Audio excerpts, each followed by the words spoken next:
Assalamualaikum warahmatullahi wabarakatuh. Selamat pagi anak-anak hebatku. Bagaimana kabar kalian hari ini? Semoga tetap sehat dan semangat dalam belajar ya.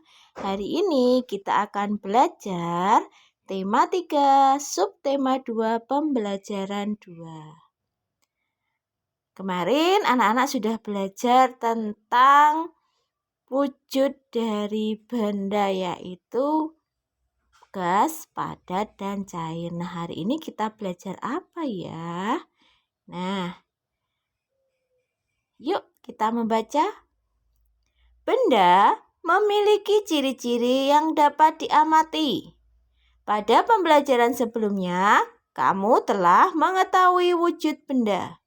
Wujud benda dibedakan menjadi 3, yaitu padat, cair, dan gas. Ciri-ciri benda antara lain memiliki massa, ruang, atau volume. Apakah yang dimaksud dengan massa dan volume? Siti memperhatikan bola basket dan bola plastik. Keduanya sama-sama bola, namun bahannya berbeda. Menurutmu, bola manakah yang massanya lebih besar? Simak percakapan Siti dengan buku berikut ini ya. Anak-anak, perhatikan kedua bola di tangan ibu. Kedua bola mempunyai ukuran yang berbeda. Kedua bola bahannya juga berbeda. Menurutmu, bola manakah yang massanya lebih besar? Massa, Bu? Apakah massa itu, Bu? Yuk, lakukan percobaan bersama. Letakkan kedua bola pada timbangan Apakah yang terjadi? Coba lihatlah. Bola basket lebih berat, Bu. Benar. Benar, Udin. Bola basket bahan penyusunnya berbeda dengan bola plastik. Bola basket terbuat dari karet sintetis. Bola plastik terbuat dari plastik. Bola basket lebih berat daripada bola plastik.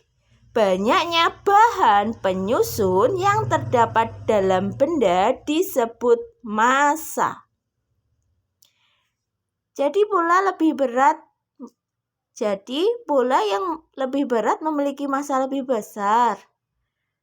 Benar, Siti. Massa umumnya diukur dengan satuan gram atau kilogram. Massa diukur dengan alat di bawah ini. Nah, ini timbangan ya, anak-anak. Ada timbangan digital. Lalu ini timbangan untuk apa ya? Biasanya untuk timbangan untuk perhiasan tuh ya. Nah. Yuk kita coba perhatikan pengukuran massa benda berikut ini. Lingkari pernyataan yang benar. Coba anak-anak perhatikan balok Z dan H. Balok Z mempunyai massa yang lebih titik-titik daripada balok H. Ingat ya, jadi nanti yang lebih berat itu massanya biasanya juga lebih besar. Maka balok Z ini turun ke bawah. Kalau turun ke bawah berarti lebih berat. Berarti massanya lebih apa? Massanya lebih besar. Ya. Pintar. Lalu kita coba yang kedua. Oke. Gelas ukur yang berisi air mempunyai massa lebih titik-titik. Ini kosong, ini ada airnya. Timbangannya turun ke bagian yang ada airnya itu turun ke bawah. Berarti otomatis yang ada airnya itu lebih berat. Berarti jika lebih berat, maka massanya adalah lebih besar. Ya, jadi yang ini ya, yang lebih besar karena ada airnya. Karena ini naik ke atas, ini ke bawah. Seperti kita main jungkat-jungkit. Lalu untuk yang ketiga, Botol B mempunyai massa yang lebih besar dari botol A. Botol B mempunyai berat yang lebih titik-titik. Otomatis jika si botol B ini mempunyai massa yang lebih besar, maka otomatis beratnya si B ini adalah lebih besar daripada botol yang A. Lalu yang keempat, yang D ya, maaf.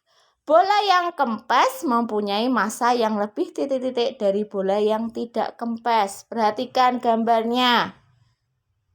Kira-kira kalau ada jungkat-jungkit itu ada timbangan, berarti kalau jomblangnya atau turunnya ke bagian yang lebih berat. Coba anak-anak jika main jungkat-jungkit, anak-anak dengan temannya yang agak gendut, anak-anak agak kurus, maka anak-anak biasanya akan cepat naik ke atas dan yang gendut itu akan turun ke bawah. Maka bola yang kempes ini kita ibaratkan kamu.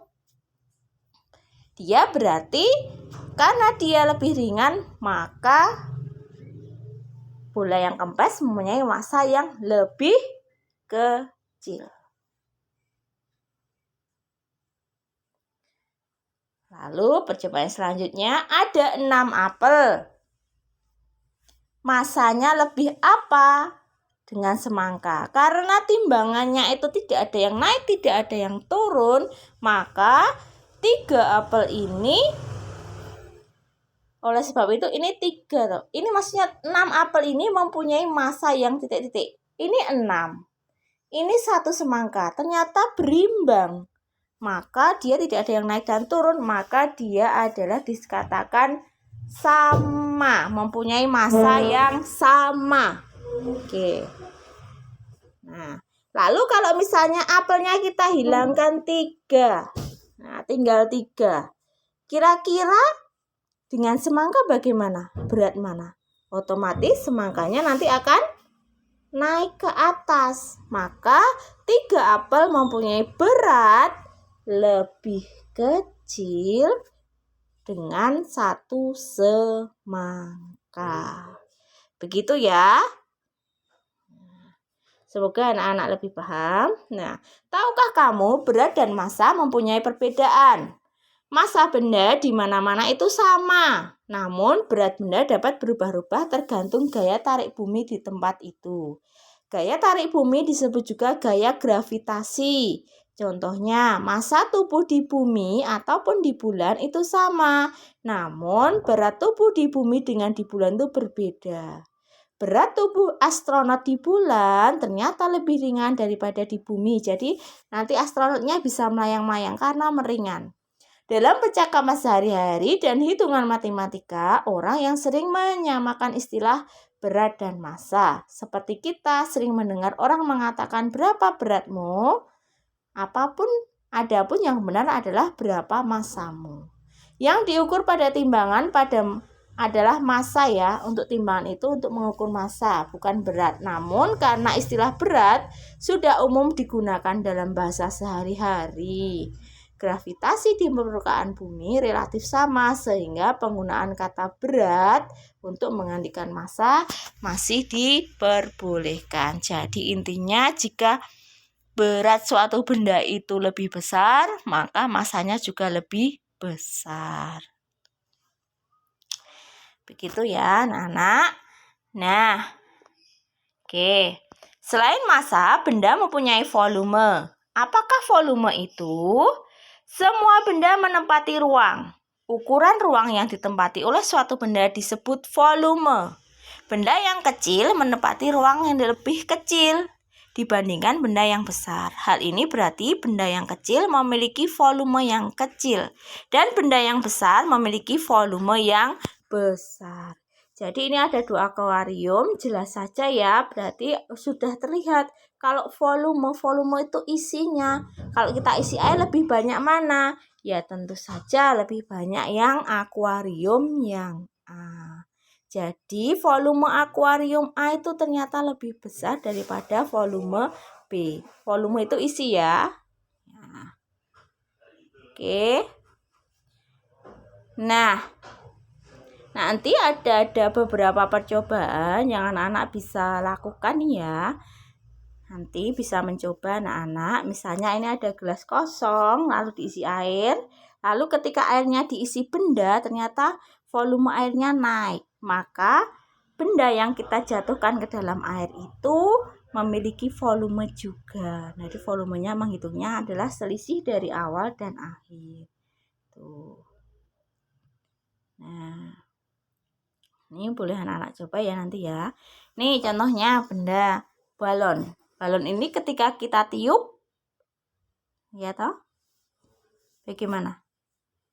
Dan sebelum kita tiup, ya kalau belum kita tiup itu tidak ada gasnya, berarti volumenya kecil. Kalau kita tiup berarti ada gasnya, memiliki massa yang berbeda. Nah, ini kesimpulannya adalah benda di sekeliling kita terdiri atas benda hidup dan benda mati. Benda mempunyai 3 wujud, yaitu padat, cair, dan gas. Benda mempunyai ciri-ciri yaitu memiliki massa dan volume. Oke ya, percobaan nanti boleh anak-anak kerjakan. Kalau waktunya luang, boleh dibantu sama orang tua ya, saling bekerja sama, saling tolong-menolong. Jika anak-anak belum jelas juga boleh bertanya kepada orang tua. Apa gunanya tolong-menolong? Nah, tolong-menolong dalam kehidupan sehari-hari ini memiliki banyak manfaat. Yang pertama, bisa memupuk rasa kebersamaan. Misalnya, anak-anak minta tolong sama orang tua atau orang tua meminta tolong kepada anak-anak, maka itu bisa memupuk rasa kebersamaan. Lalu mempererat tali persaudaraan, meringankan beban orang lain. Misalnya anak-anak membantu ibu mencuci piring. Oh, berarti anak-anak meringankan beban orang tua. Lalu menolong juga memiliki manfaat memperkukuh rasa persatuan dan kesatuan. Nah, kira-kira anak-anak pernah melakukan perbuatan menolong apa saja ya? Nanti coba anak-anak sebutkan perbuatan kegiatan tolong-menolong yang pernah anak-anak lakukan. Nah, nanti tugasnya silahkan cek di Google Classroom ya nak. Terima kasih untuk belajarnya hari ini. Wassalamualaikum warahmatullahi wabarakatuh.